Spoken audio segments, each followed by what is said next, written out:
근거나 논리를 제시해 드려도 아니다, 본인 느낌이 어떻다, 감옥 안에 판검사님 다 계신다고 하거든요. 증인신문 조서를 SNS 다 공개를 하신 거예요. 유튜브 같은 경우에는 사건 내용을 좀 재밌게 재구성한 경우도 많은데 그 내용만 믿고 제 케이스도 거기 적용되는 케이스 아닌가요? 라고 하면서 그게 완전히 맞는 것처럼 맹신을 하고 오시는 분들 같은 경우에는 안녕하세요. 안녕하세요. 오늘은 저희가 밸런스 게임을 준비했는데요. 한 개는 의뢰인 밸런스 게임이고요. 나머지 한 개는 검사 밸런스 게임인데 혹시 밸런스 게임 해보신 적 있으실까요? 해본 적이 없어서 좀 기대되기도 하고 궁금하기도 해요. 어떤 질문이 있을까? 그러면 일단 바로 한번 시작해 보도록 하겠습니다. 좀 더 힘들 것 같은 의뢰인 유형을 골라주면 됩니다. 첫 번째, 이길 수 있죠만 반복하는 의뢰인. 결과부터 포기하는 의뢰인. 사실 이길 수 있죠라고 하시는 분이 더 힘든 것 같아요. 뭐 결과를 뭐 처음에 뭐 좀 부정적으로 생각하고 계시던 분들 같은 경우에는 제 일하면서 보여드리면 되는데 무조건 본인이 이길 사건이라고 생각을 하시고 하는 분들 같은 경우에는 저는 좀 보수적으로 상담을 진행하는 편이다 보니까 그런 이제 안 될 수 있는 가능성에 대해서 항상 설명을 드리는데도 납득을 잘 못하시더라고요. 증거는 없고 말만 많은 의뢰인인데 증거는 많은데 설명을 못하는 의뢰인.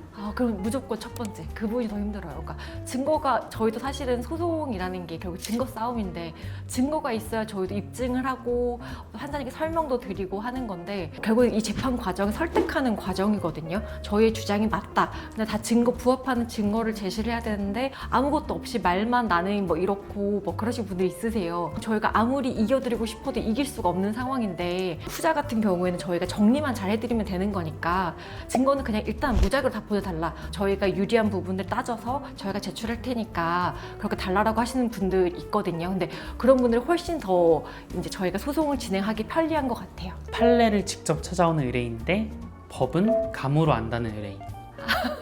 법은 감으로 안다는 의뢰인이 더 힘든 것 같아요. 그런 분들은 꼭 무슨 저희가 어떤 근거나 논리를 제시해 드려도 아니다, 본인 느낌이 어떻다, 본인이 어디서 뭐 누가 그랬는데 뭐 이런 식으로 피고인 분들 중에서 구속되신 분들 계시잖아요. 근데 그분들이 꼭 방 안에 저희끼리 웃으면서 그런 이제 감옥 안에 판검사님 다 계신다고 하거든요. 근데 거기서 조언을 듣고 뭐 내가 거기서 들어봤는데 그분들 말로는 어느 정도 나올 것 같다더라, 너네 변호사 말 다 틀렸다더라, 본인 느낌이 어떻다더라, 이런 식으로 조언을 항상 받으시고 말씀을 주시거든요. 저희가 항상 실제 사례가 어떻고 제가 유사 케이스에서 어땠고 설명을 드려도 그런 분들이 그런 내용을 받아들이기 더 어려워하시더라고요. SNS에 사건 얘기 다 올린 의뢰인인데 가족에게도 숨기는 의뢰인.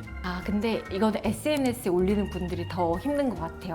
실제로 저희 사무실에서 있었던 사건 중에 하나인데 저희가 이제 증인신문이 너무 잘 됐어요. 그러니까 저희가 무죄를 거의 확신하던 사건이었는데 이제 그분이 증인신문이 너무 잘 되니까 너무 기쁜 마음에 증인신문 조서를 SNS 다 공개를 하신 거예요. 그러니까 그 증인에 대한 비난과 조롱이 섞인. 그래서 이제 나중에 그 다음 기회에 갔는데 판사님께서 이제 저희 피고인을 혼내고 오히려 저희 이제 의뢰인한테 굉장히 불리한 판단을 받았던 케이스가 있거든요. 그렇다 보니까 저희가 항상 SNS 올리시는 건 제발 좀 자제해달라라고 말씀을 드리고 있어요. 비용 깎고 결과는 최고를 원하는 의뢰인. 비용은 오케이, 일정은 재촉하는 의뢰인. 그거는 비용을 깎고 최고의 결과를 요구하는 의뢰인이 더 힘든 것 같아요. 무조건적인 건 아니긴 한데 저희가 의뢰인들을 접해보다 보니까 그런 변호사 비용 굉장히 크죠. 근데 이거를 지출하기에 아까워하지 않고 변호사가 그만큼의 어떤 몫을 해줄 거라고 믿고 기대하시는 분이랑 어떻게든 조금이라도 깎으려고 하시는 분이랑 변호사가 업무를 수행할 때도 이제 애정도의 차이가 날 수밖에 없는 것도 있고 비용적인 부분을 엄청 막 깎으려고 하시는 분들 같은 경우에는 본인이 낸 돈에 대한 그 가치를 굉장히 실제 그 값어치보다 훨씬 더 크게 생각하시고 굉장히 변호사를 힘들게 하시는 분들이 많은데 아무래도 비용이 큰 사건 같은 경우에는 훨씬 더 그 무게가 있는 사건이고 하다 보니까 더 신경을 쓸 수밖에 없는 사건이고 한데 이제 비용을 깎으시면서 결과는 최고여야 되고 이제 이러는 거랑은 이제 좀 대하는 걸 차이가 있을 수밖에 없고 아무래도 심적으로도 그렇고 이제 이분들 대하는 게 더 힘든 것 같아요. 좀 신뢰의 차이인 것 같기도 해요. 다음 질문은 친구 변호사는 이렇게 말하던데요? 라고 하는 의뢰인인데 유튜브 보고 와서 다 안다고 하는 의뢰인. 유튜브 보고 와서 안다고 하는 의뢰인이 더 힘든 것 같아요. 실제로 지금 그런 경우가 많아요. 자기 이제 지인들 중에 뭐 예를 들면 저희가 전문직 분들이 오시는 경우도 많다 보니까 그런 경우에 친구들도 당연히 이제 그런 직군들이 있고 그분들이 제 친구가 물론 형사 전문 변호사는 아니지만 아니면 뭐 형사 전문 변호사인데 이렇게 말하더라라고 이제 말씀을 주시면 그분의 말씀도 일리가 있는데 제가 더 사건 내용을 이렇게 면밀히 봤을 때 이렇습니다라고 이제 말씀을 드릴 수가 있고 그분도 쉽게 납득을 하시거든요. 근데 이제 유튜브 같은 경우에는 사실관계가 다 너무 다르고 사건 내용을 좀 재밌게 재구성한 경우도 많은데 그 내용만 믿고 제 케이스도 거기 적용되는 케이스 아닌가요? 라고 하면서 그게 완전히 맞는 것처럼 맹신을 하고 오시는 분들 같은 경우에는 설득이 좀 어렵더라고요. 저희가 아무리 어떤 객관적인 자료와 근거를 제시해 드려도 그 변호사님 유튜브에서 유명하신 분인데 그 변호사님이 이렇게 말했어요 라고 하면 사실 저희는 할 말이 없죠. 다음은 서류를 분실해도 태어난 의뢰인인데 서류 한 장에 집착하는 의뢰인. 근데 이거는 서류를 분실해도 태어난 의뢰인이 좀 힘든 것 같아요. 아무래도 만약 이게 핵심적인 증거였는데 잃어버리셨다라고 하면 저희 입장에서는 어떻게 보면 뭐 유무죄의 판가름을 가를 수 있는 핵심적인 증거가 사라지면 난리가 나는 건데 이게 뭐 없어져도 괜찮지 다른 증거로 할 수 있지 않나요? 라고 하시는 분들이 있는데 그런 경우 저희는 결국 승패가 걸려있는 문제다 보니까 왜 이렇게 본인 사건이 태어나시지? 라고 이제 더 컨트롤하기 힘들고 이제 마지막 질문인데요. 대표님만 믿어요 하는 의뢰인인데 끝까지 불안해하는 의뢰인. 이거는 끝까지 불안해하는 의뢰인이 조금 더 그냥 이제 변호사 입장에서는 뭐 속상하죠, 아쉽고 변호사님만 믿어요라고 하는 분들은 저희도 일하면서 그래도 이분이 날 믿고 있는데 아무리 어려운 사건이어도 열심히 해보자라고 이제 뭐 의욕을 불태우게 되는데 항상 뭐 이제 어떤 업무를 하든 하나씩 다 의심과 그런 눈초리로 본다라고 하면 저희도 좀 의욕이 많이 떨어질 것 같아요. 이분이 나를 좀 믿고 있는 게 맞을까? 난 이렇게 열심히 해주는데 왜 이런 걸 안 믿어주시지? 라고 좀 많이 속상하고 아쉬울 것 같아요. 더 만나기 싫을 것 같은 검사 유형을 골라주시면 됩니다.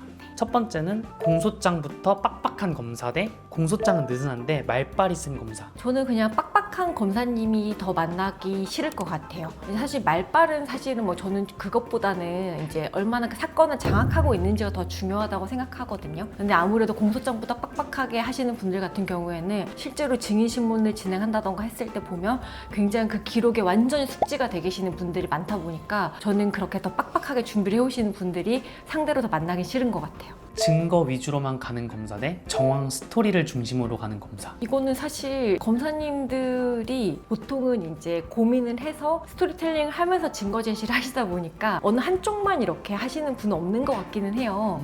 근데 뭐 만약에 굳이 따져야 된다라고 하면 그래도 좀 증거 위주로 하시는 분이 더 만나기 싫을 것 같아요. 판사님 판단하실 때 뭐 스토리텔링 중요하지만 결국 증거 싸움이다 보니까 증거를 더 이제 정말 치밀하게 준비해서 제시하시는 분이 있다라고 하면 그분이 더 만나기 싫을 것 같아요. 조서 한 줄 한 줄 집요한 검사 대 큰 흐름만 보는 검사. 이거는 조서 한 줄 한 줄 엄청 이제 치밀하게 파고드는 검사님 당연히 만나기 싫을 것 같아요. 그런 분들 같은 경우 한마디로 이제 그 사건을 완전히 장악하고 있다는 뜻이니까 대부분의 공판 검사님들이 사건을 배당을 워낙 많이 받으시다 보니까 완전히 면밀하게 보고 있지 못하시거든요. 근데 만약에 정말 조서 한 줄 한 줄까지 다 면밀하게 파악을 하고 있다라고 하면 정말 상대방으로 만나고 싶지 않을 것 같아요. 변호사의 말을 끊는 검사. 다 듣고 한 방에 정리하는 검사. 이거는 다 듣고 한 방에 정리하는 분이 더 무서울 것 같아요. 중간중간에 끊는 뭐 경우도 많이 없지만 뭐 사실 그런 분들 같은 경우는 저희도 이제 그때그때마다 바로 반박을 하면 되니까 상관이 없는데 한 방에 이제 어떻게 보면 논리의 허점이라던가 이런 걸 다 듣고 정리를 하신 다음에 한 방에 반박을 하게 되면 저희도 이제 오히려 이제 그렇게 준비된 분한테는 대응하기 어려울 것 같아서 투자가 더 힘들 것 같아요. 판례를 줄줄 외우는 검사 대 사실관계만으로 압박하는 검사. 근데 이거는 사실관계로 압박하는 검사가 당연히 더 힘들 것 같아요. 형사사건이라고 해도 완전히 모든 사건이 동일한 사건은 없기 때문에 사실 판례라는 거는 어떻게 보면 가장 이제 핵심적인 법리적인 부분을 이제 다루는 것들이고 대부분의 이제 형사사건에서 유무죄를 결정짓는 건 사실관계거든요. 그렇다 보니까 사실관계를 완전히 꿰뚫고 있으면서 사실관계를 장악하시는 분들이 훨씬 더 무섭고 만나기 싫을 것 같아요. 감정 없는 로봇형 검사 대 감정 감정이 얼굴에 다 드러나는 검사. 굳이 둘 중에 한 명을 꼽아야 된다라고 하면 그냥 로봇 같은 검사님이 더 만나기 싫을 것 같아요. 감정이 얼굴에 드러난다는 거는 이제 감정적인 부분이 휘둘리고 있다는 거다 보니까 사실 저는 그게 공판에서 결국 좋은 영향을 미치진 않는다고 생각하거든요. 저도 증인신문할 때 굉장히 흥분하고 이럴 타이밍이 있지만 그래도 좀 냉정하게 좀 차분히 진행이 돼 결과가 더 좋은 경우가 많은 것 같아요. 이번 게임은 어떠셨나요? 근데 생각보다 밸런스 게임 되게 어렵네요. 저는 되게 그냥 뭐 별 생각 없이 딱딱 고르면 되겠지라고 생각을 했는데 진짜 좀 고민을 해야 될 부분들도 있고 실제 좀 재판에서 어떤 검사님들이 있었지라고 좀 많이 과거 기억을 떠올려 봤던 것 같아요. 제가 만나뵀던 검사님들 중에 정말 훌륭한 분들도 많았구나 이런 생각도 하게 되고요. 많은 고민이 되시겠지만 오늘의 밸런스 게임처럼 결국 나의 선택에 맞는 좋은 변호사를 선택하실 수 있길 바라겠습니다.